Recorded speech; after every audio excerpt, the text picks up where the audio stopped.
Welcome back to another session. Today, our presenters are Robert Yarnall and Dr. Kimberly Yarnall, and their company is the Mission Makers. The Mission Makers join forces with their clients to perform a needs assessment, develop a strategy, and execute the training an organization needs to be able to make their mission.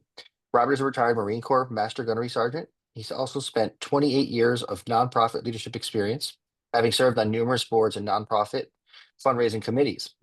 Kimberly was a chiropractor for 23 years and retired from her practice in November of 2022 to become the Corporate and Grants Relationship Manager for the Armed Services YMCA. For the last 25 years, she has served in multiple leadership and volunteer roles in the community and nonprofit sector. Robert and Kimberly are also both certified grant writers. We're grateful that they are volunteering their time to share their knowledge with our graduate community, and we thank you again for coming on and working with us. The floor is yours. Thank you. It's our pleasure to be here, and always like to work with our veteran community in any way we can. And with that, we'll get started.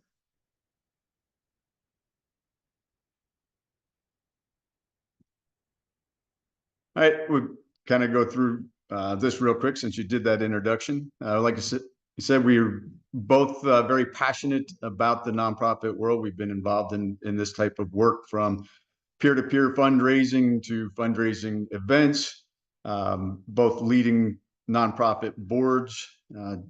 During that time period, we probably raised between the two of us close to $500,000 over our 25 years of nonprofit work before we decided to become grant writers. Kimberly was the board chair for our local YMCA getting ready to do an $18 million renovation project, and they didn't have any capacity on the team to do that. So she took it upon herself to take a grant writing course. And when your wife is the board chair, you're the assistant board chair, and you take the course too, which then led us into doing some consulting and grant writing work. Working with a lot of organizations from startup all the way through fully funded, and now both work for national nonprofits. I'm the vice president of development and impact for the Robert Irvine Foundation, along with having some other nonprofit clients in the military and veteran realm. I'll let Kim do a quick introduction for herself. Yeah, I mean, between Nick and Bob, they pretty much covered the story that as to how we got here. I often say it's not been the most traditional path to becoming full-time nonprofit professionals, but it's what got us here. And being a military family, we certainly are very passionate about serving the military community, both active duty, which my job at Armed Services YMCA is primarily serving active duty families. And then, through both the Mission Makers and the Irvine Foundation, more of the veteran population, in addition to Bob being a retired Marine, two of our kids are Marine veterans. So the mission is very personal to us. And so we're really delighted to have the opportunity to be a part of this workshop here today. And just one last caveat. The biggest reason we decided to start our business was that we could expand the impact that we have. So we raised probably $500,000 between the two of us over 25 years. In the last 5 years, we've raised close to $15 million for the different organizations that we work with. So it was enabled us to, help organizations themselves grow so that they could have a greater impact. And that's where we are today. Not knowing where all of you are at in your journey with nonprofit, we do a lot of work with startups. The first thing I would say is when people come to me, and this is my baby as the startup component, is why do you want to start a nonprofit? Are you sure you want to do that? Many people are very passionate about a cause, whether it's childhood cancers, it's veteran suicide, it's the environment, whatever it is that you have a passion for, and they don't realize that the work that's involved in running a nonprofit. I always say it's like having a business on steroids because it's that much more complicated. So if it is something that you are passionate about, the first question I would ask, is there someone that's already doing it? Given the fact that there's about 1.8 million nonprofits in the United States, when we talk in the military realm, it's close to 40,000 military and veteran nonprofits. So it's pretty likely that somebody is doing what you are interested in doing. Rather than having to go through the expense, the headaches, and the overhead cost, I would always say, look to see if somebody is already out there doing what you're doing, partner with them. Either you can volunteer your time with them, or you can run something, if you have a program that's unique, run your program underneath of their umbrella. So it saves you a lot of headaches and a lot of hassle and a lot of duplication of services.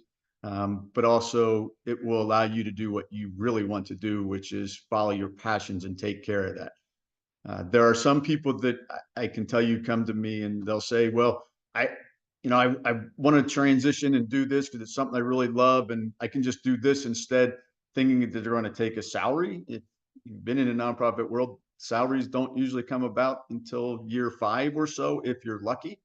And that's a big challenge too. So first off, why do you want to do it? Is there somebody already doing this in your space that you can partner with underneath their umbrella? And if you come back and say, look, I've researched, nothing really fits. This is a need in my region. I really want to do this. That's fine. But then let's do it right. Make sure you have done your homework. Is there any other people, like I said, is there any other people doing this type of work in your area? You need to put together a business plan. What's it going to look like? How are you going to fund this program? Do you have the facilities? Do you have the resources that you need? Just like if you were getting ready to start up a regular business, you should be putting a business plan together for the nonprofit before you go any further. Next, you got to file your articles of incorporation. I can tell you I've had to file multiple amended articles of incorporation for people because they file it in the state that they're in. Each state is different, but not every state has the required language that the IRS needs to actually make you a 501c3 nonprofit in the eyes of the IRS. So do you have 3 non-related board members? Does all the language that is required in those articles, and it saves you a lot of money to do it correctly the first time. And I know some people will do like LegalZoom, and yeah, it'll do the articles based on what the state requires, but it doesn't always set you up for success with the IRS. And that can even cause you problems when you file the 1023 with the amended articles. I just had this happen where the IRS didn't see the amended articles in the package, had to be resubmitted, which took an extra 3 weeks to make that happen. I also say make sure you're submitting the full 1023 application. If you submit the EZ form, yes, you can do it. It's not any quicker, but it also opens you up to not having everything that is required. And if the IRS were to audit you, they could shut you down pretty quickly.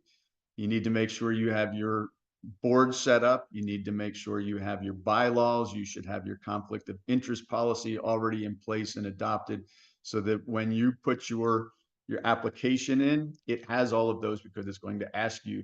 And if they come back and say, hey, we want to see this, you have all of that basic foundation already set, so that when you submit your application, you're set up for success right from the start.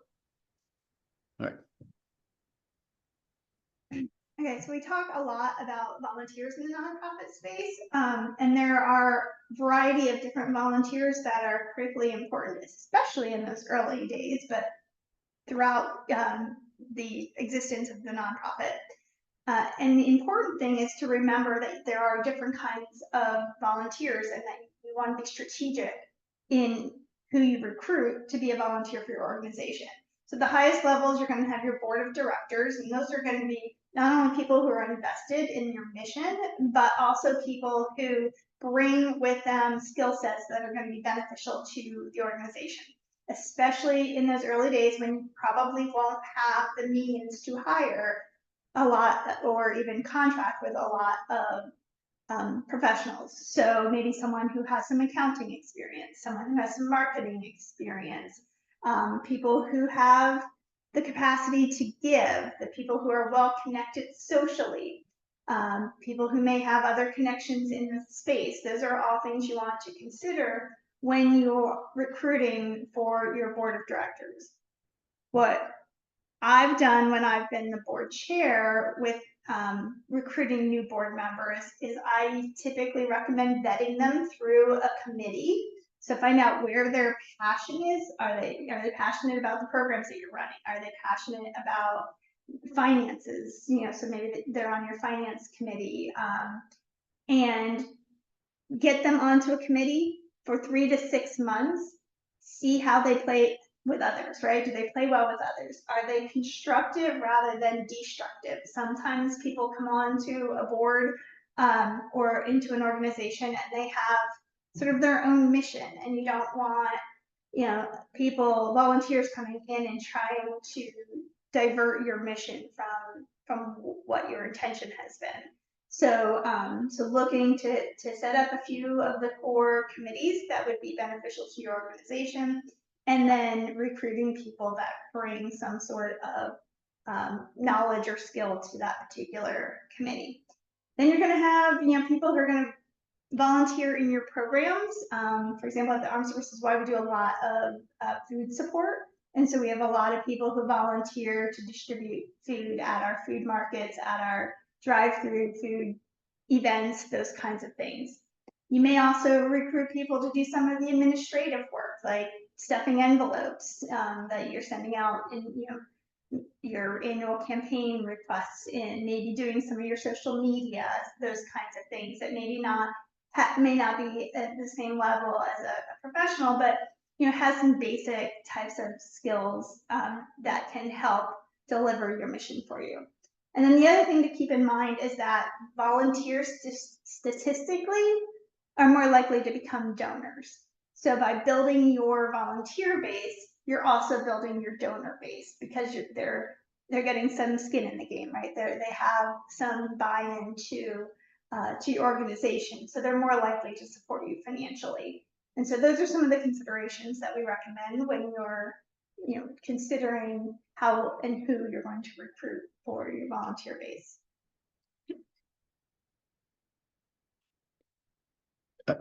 Big part of, when people talk about financing and how do we raise money, and people ask us all the time about, hey, can you do grant work for us?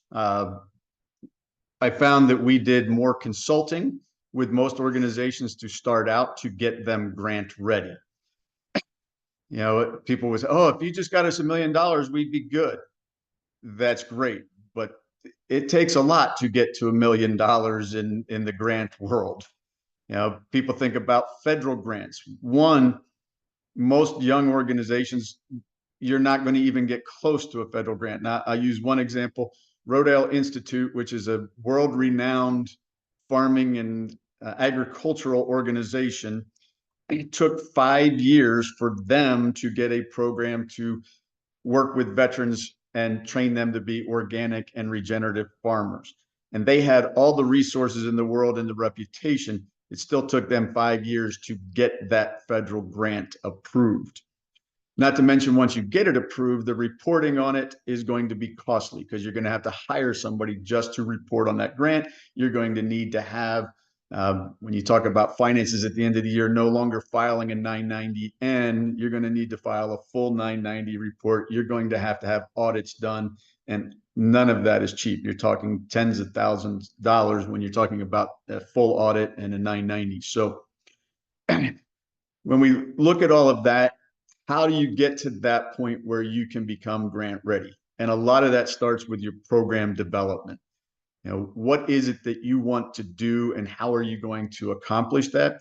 But more importantly, what impact is that program going to have on your people that you're supporting, your members, your participants? You have the things, outputs, you have outcomes, and then you have the impact.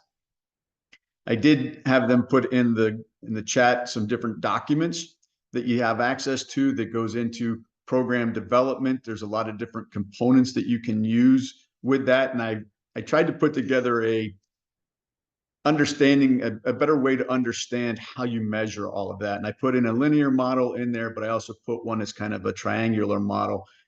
Different people's brains work different ways. It's helped me to look at it from all those different perspectives to really break it down to, how do we show that? Most people, when they talk about their programs, they talk about outputs. Well, we served X amount of people.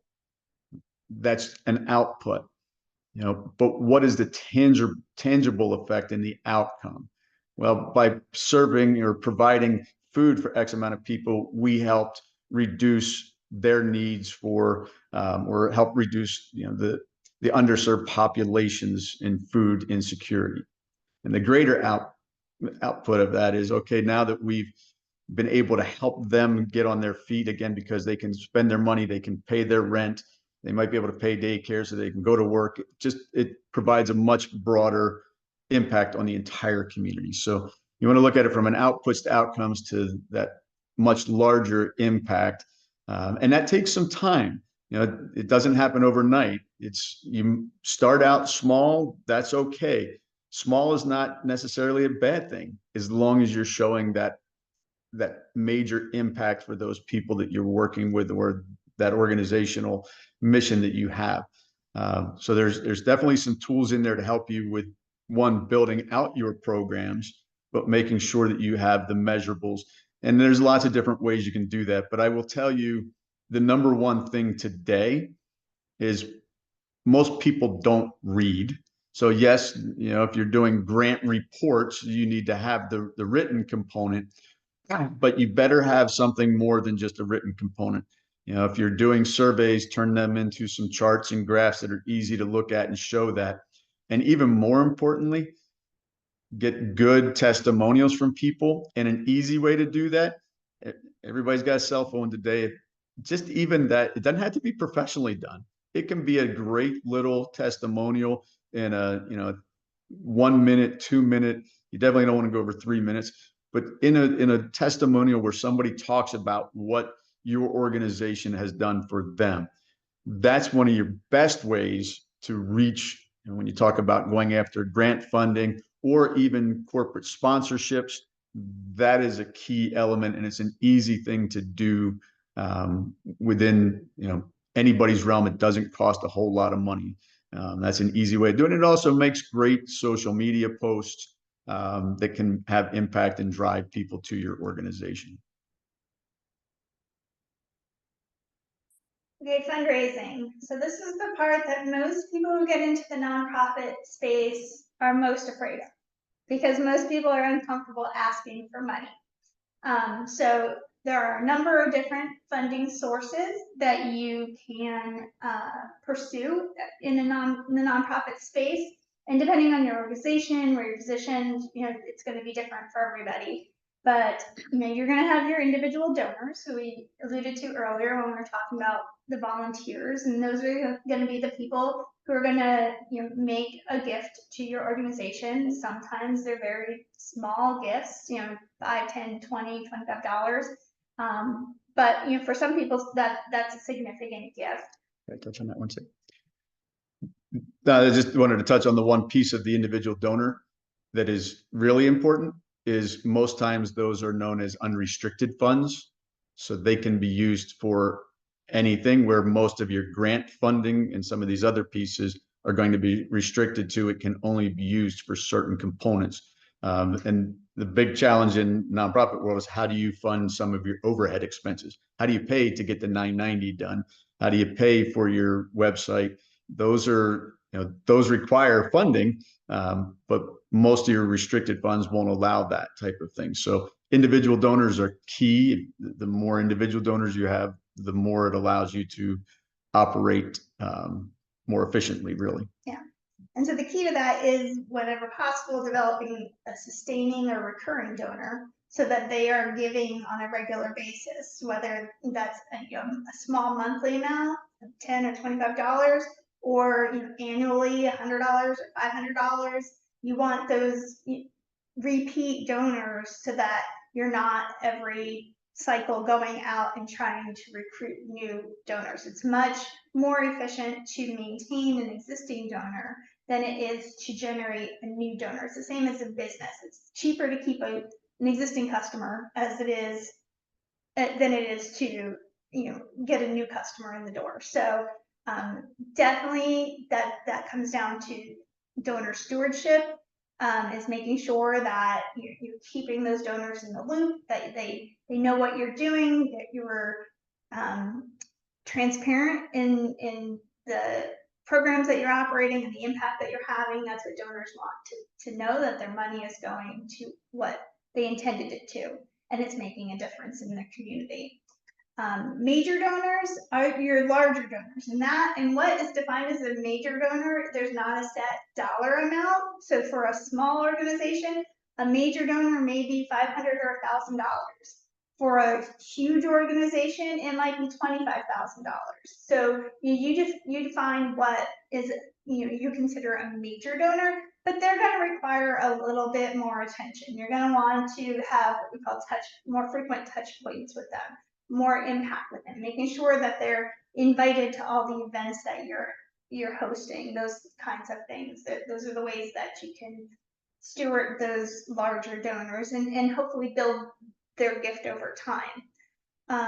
Planned giving tends to be an extension of major donors, and those are people who will leave money in their estate to your organization.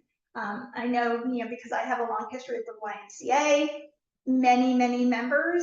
I have been involved with the Y since I was 7 years old. It will be part of our estate to leave money to the Y because it's been a very important part of my life and Bob's life for that matter. So, by cultivating those participants in your programs or those people who have served on your boards and committees and have been invested in your organization, there may be an opportunity to get a planned gift from them in the future. Corporate partners and sponsors, these are critical to a nonprofit. You want to build a community in your community where the businesses in your community are also invested in your organization, because in a healthy community, the for-profit and nonprofit organizations are collaborating to build a stronger community in general. And so, and this can be, a sponsor for one of your programs. Maybe you have a basketball team and you get somebody who sponsors your jerseys, or a food program that somebody provides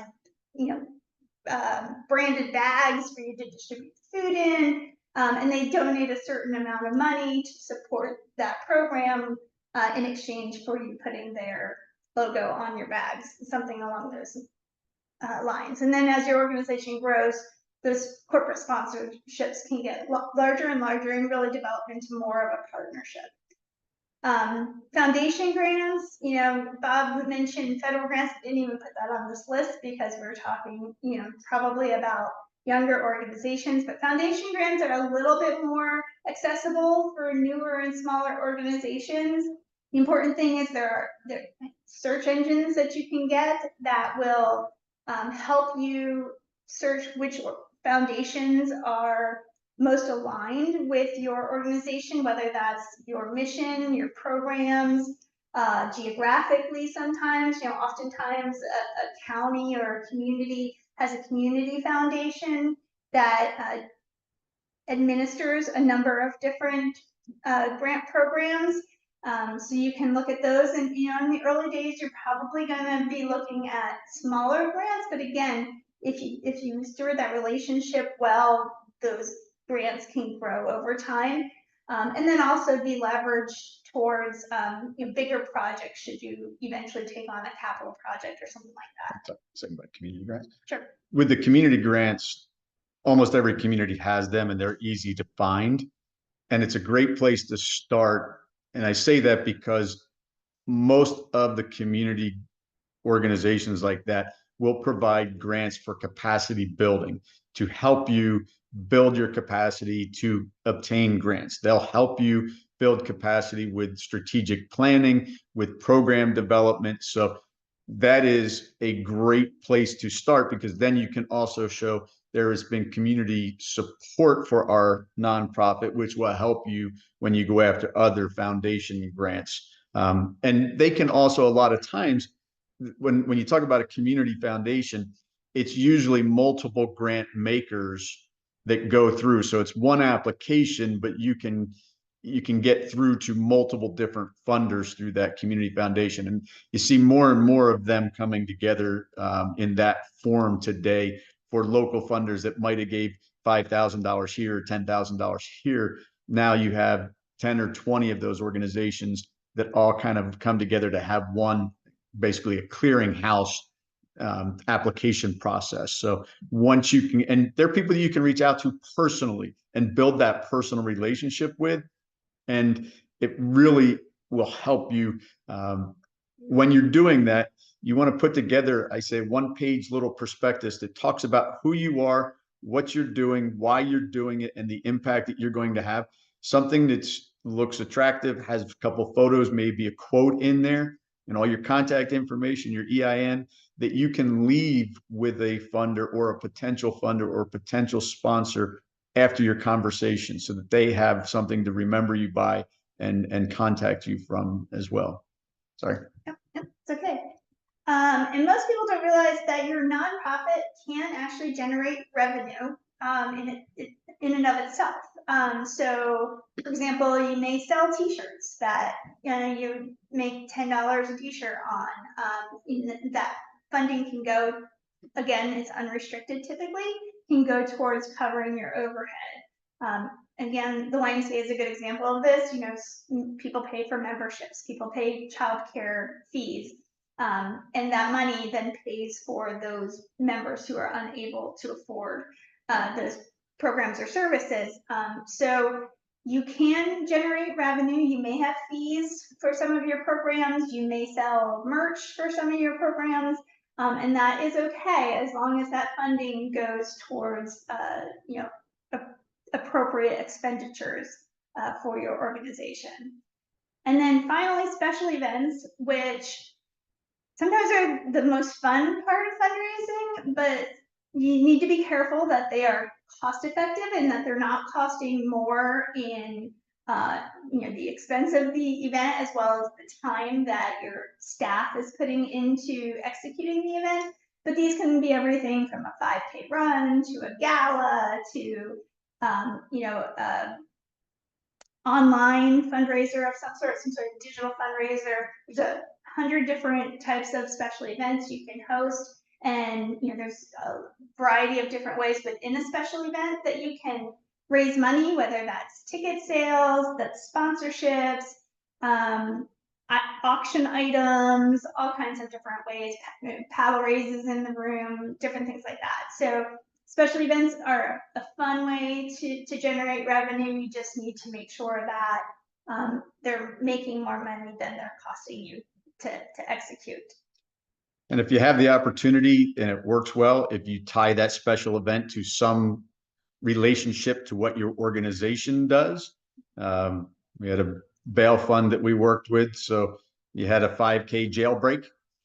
So you tie it into something similar to what your mission is.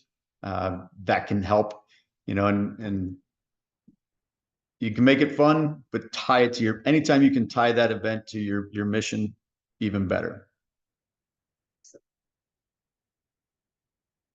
That is about all we prepared to present. We thought we would open it up if any questions came in through the chat, or anyone wants to come off mute, if that's an option. We're happy to answer any questions, or Nick, if you have any questions that you feel the group would benefit from hearing, we're happy to try to answer them. Dave Flounders here from Sampson Strength Sustainable Veterans Project. I'm a graduate. I'm waving at Megan right now. She sees me. 2015, I see you. Yep. I'm in my leather shop. That's where I'm sitting right now. So the leather shop did go up. That was what I presented to them. But we do transitional housing for homeless veterans and equine experiential learning and therapy for veterans, veterans' families, providers, and also for I hate PTSD.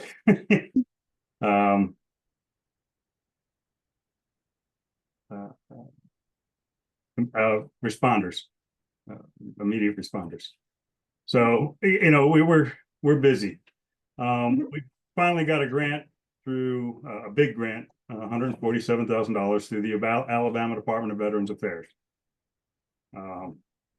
So we're moving forward with that. We're building 6 houses currently, and also a barn for training.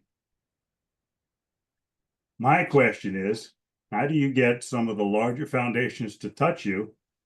Because the Home Depot Foundation won't talk to you other than small grants, which is from the original individual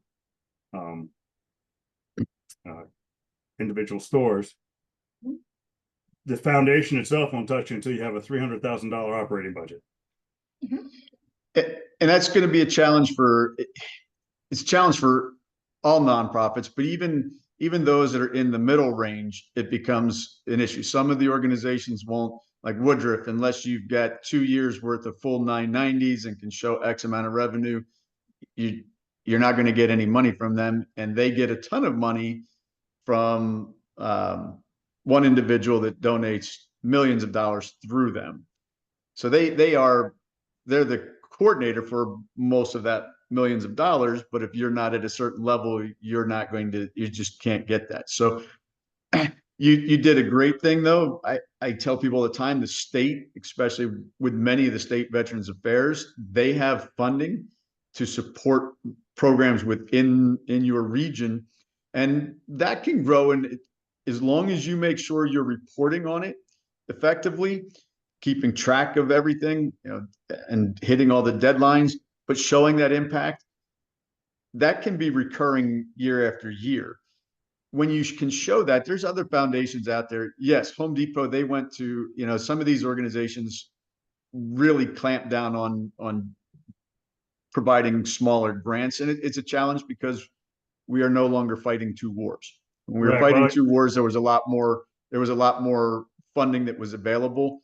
So it's finding that next tier down. And there are funders out there. Overwatch Alliance, they do for smaller nonprofits, up to $15,000. They're looking for that. There are organizations out there that look for those smaller nonprofits that are starting out. And when I say starting out, it's in that range of less than $1 million. And there's most organizations are in that category. Heck, most are under $100,000 a year, even with grant funding. So yeah, I would also look at, like I said, your community foundations are a great place. There's through different places. The community foundation may be a place too to start for doing grant searches in your search engines. We use what's called instrumental, but it's not cheap. But it does give you can reverse look up grants. You can see who else is getting funded and who they're getting funded by. It gives you a great look at what's a good fit. You don't want to just throw it up there and see if it sticks on the wall. No. Does this organization have the same priorities as what we do? Who did they give to? And you can even see that within the program, the search engine that we have. It'll show you how many new grantees they give. If they give to one new grantee a year, it's probably not worth your time and effort. If they, only give and it says they do support veterans, but yet you look at the NTE codes and it breaks down by what they support. Well, they give one grant a year to veterans and all the others in that category are not. So again, do you have the ability to reach out and touch them? Some you do, some you can, submit an LOI to, some you can call. So it's really doing your homework. And if I was telling you it's easy, it's not. It takes time, and it takes, you start to learn what you're looking for as you do more and more of it. And the community foundations, a lot of times they'll have access to Candid's, the foundations directory. It's large. It's a little bit more cumbersome, but a lot of times they'll offer that for free through some of your community foundations that you can access without having to pay for it. There's a lot of other ones out there, but there's not a whole lot that we've used that would compare to what like the instrumental or the foundation directory, are two of the better ones out there as far as finding those organizations. But you got to do your homework, and then making sure all of your paperwork is in order, making sure you have a professionally prepared financial report. You don't have to have an accountant do it necessarily, but showing there's some great resources out there. What I'll do is I'll try and get those to Nick. Couple of resources that I've used from the financial side of the house that talk about how to categorize your expenses so that you're putting everything into the right category. So you're not showing a huge overhead. You're not showing huge fundraising expenses. An example of that would be if you have a golf tournament, your costs for the golf tournament are not fundraising expense. That just goes in as a negative to be subtracted from the total amount. So your net income for that event might be $1,000 and your expenses were $500. But so many people list that as a fundraising expense, and then their fundraising looks like it's 50%. And it's just not knowing how to do your accounting on your fundraising expenses, your overhead expenses, and your program expenses is a major hindrance when it comes to sponsorships, corporate foundation grants. So making sure that you have that and you have a well-prepared budget and a financial report, building your profile in GuideStar is key. There's no reason not to have at least a bronze. Within 2 years, you can bring that up to a gold. The organizations that I've worked with, within 3 years, we've had them up to a platinum level, which is in GuideStar. And then, until you get huge, Charity Navigator doesn't even look at you. But at least GuideStar, you can put out the information, and funders look there. So having that you can put on your website, or that you can list in your your literature that, hey, we are a bronze, silver, gold, platinum GuideStar. We've done our due diligence at the level we're able to at this point. Have you ever used Grant Station? Mhm. That's who I use. Yeah, we like Instrumental a little bit better, but I have used Grant Station, and you can get some resources there. And what's the name of that one? Instrumental, so instrument and then L instead of AL or EL. They're continually evolving and doing. You can do reverse lookups, and it's just very user friendly, very intuitive. It's, Do they charge easy. for that one? yes, that's the problem. Is It's not cheap. it's not cheap. Obviously, with the work we did, it was worth it for us because it allowed us to.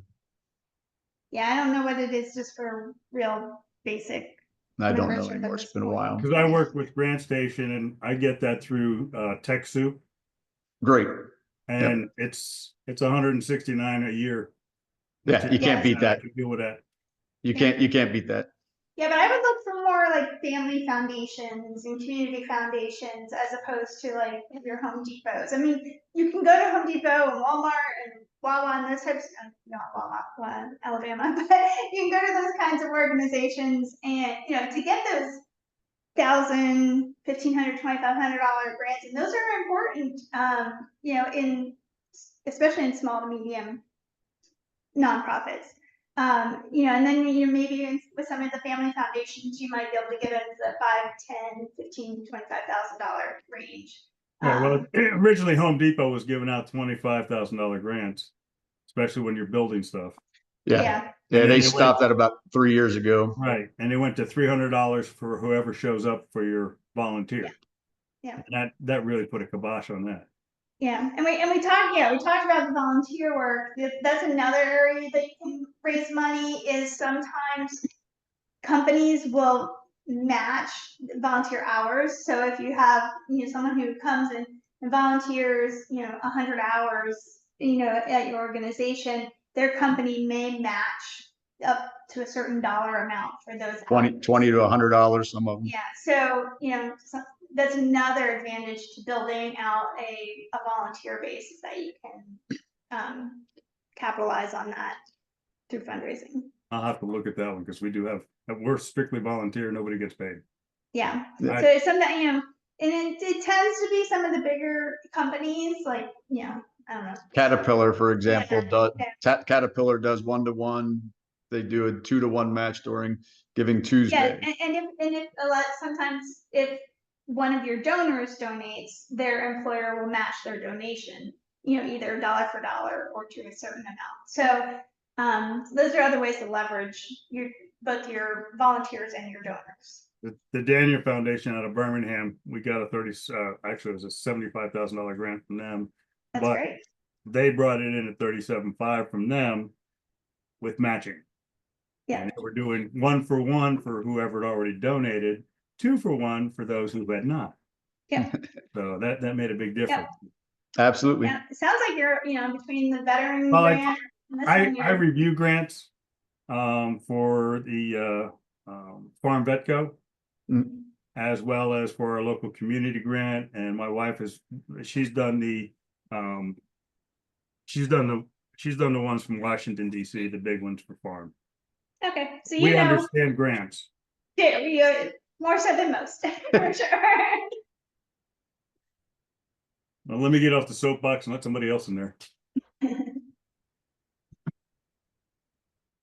Megan, were there other questions? I mean, I just see things in the chat about people thanking you and loving the presentation, but does anybody else, Juliet, are you coming off the? Yeah, Yeah, no, I just want to say thank you, because a lot of times when I get on some of these Zoom, they just talk about the advanced stages of business. So I like the fact that you started at the very beginning with the business plan, because I'm a 2018 graduate, and one of the things that Mike had said to me that you probably need to go back to school before you start, because you're going to need education. So my business was collaborative exchange for veteran supports, which is pretty much being that bridge, that gap to veterans who need to get connected to services, which is what I do now. I do collect like a consultation fee, but I think it's time for me to just kind of stand it up. And for some reason, I just had like a mental block, and I'm like, oh my God, that's what I need to do, is get the business plan together.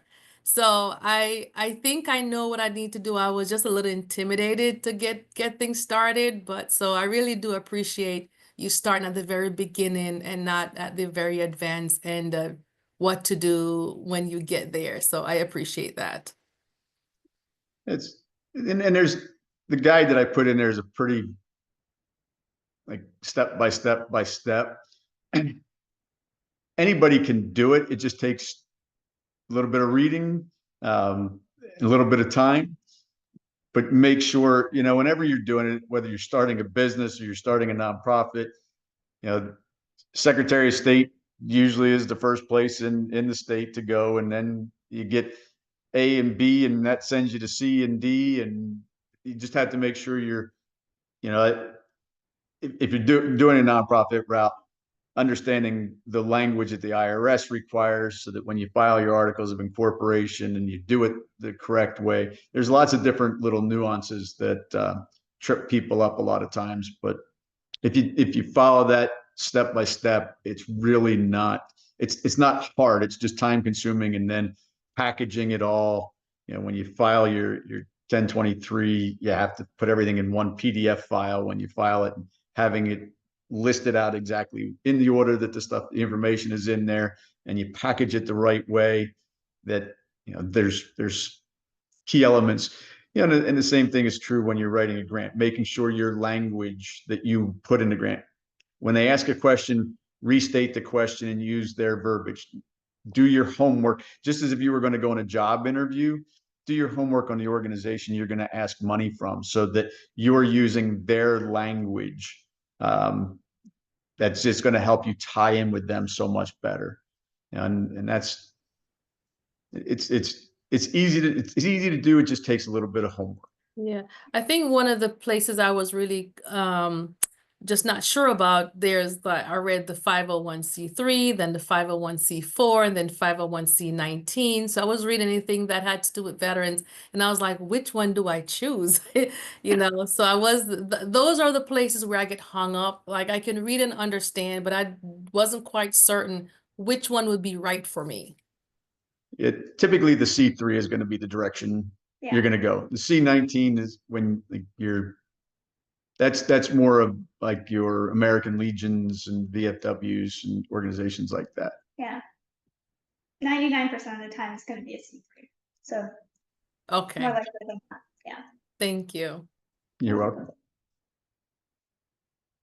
So if there aren't any other questions, Megan and Nick have our contact information. So, please feel free to reach out. If you have any other questions, we're happy to answer them. Will these slides be available? This whole thing has been recorded, so I can also forward the slide presentation to Megan and Nick, and they can send that out as well. Yeah, and I'll add the couple of components that I have as far as the financial pieces. It's not something I did. I just took it from gurus in that realm that help with I have a good example of what a personal or a professionally prepared financial report looks like that you can run off of your own. You can make them off of Excel. It's just not as good. But if you have a QuickBooks or something along those lines, you put a cover sheet on and you run those, 3 pages worth of reports. And that actually, like even GuideStar will take that and you can get to a gold status with that financial report that way, as long as it's professionally prepared. And you want to have that because it's when you're filing or you're submitting for grants or you have a corporation that you want to partner with, you want to be able to show them, here's where we're at. Take the time to, when you're going to do ask of a company for a sponsorship, again, put together something professional. If you don't have Canva's free. It's to go to the pro level of Canva is like $12 a month. I use it all the time for grant reporting, for submissions of attachments to grants. It's great for putting together annual reports. It's great to put impact reports together. And it's a fabulous tool that's free for nonprofits. They got a good program in there where you can use vectors for your graphics and whatnot.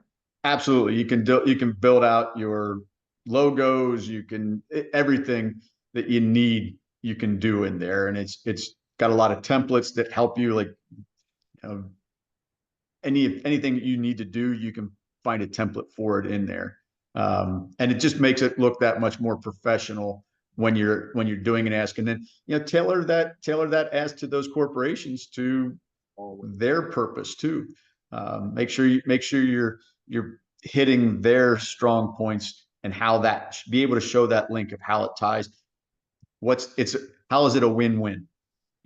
How does it benefit them? How does it benefit you? And more importantly, how does it benefit the people that you're helping?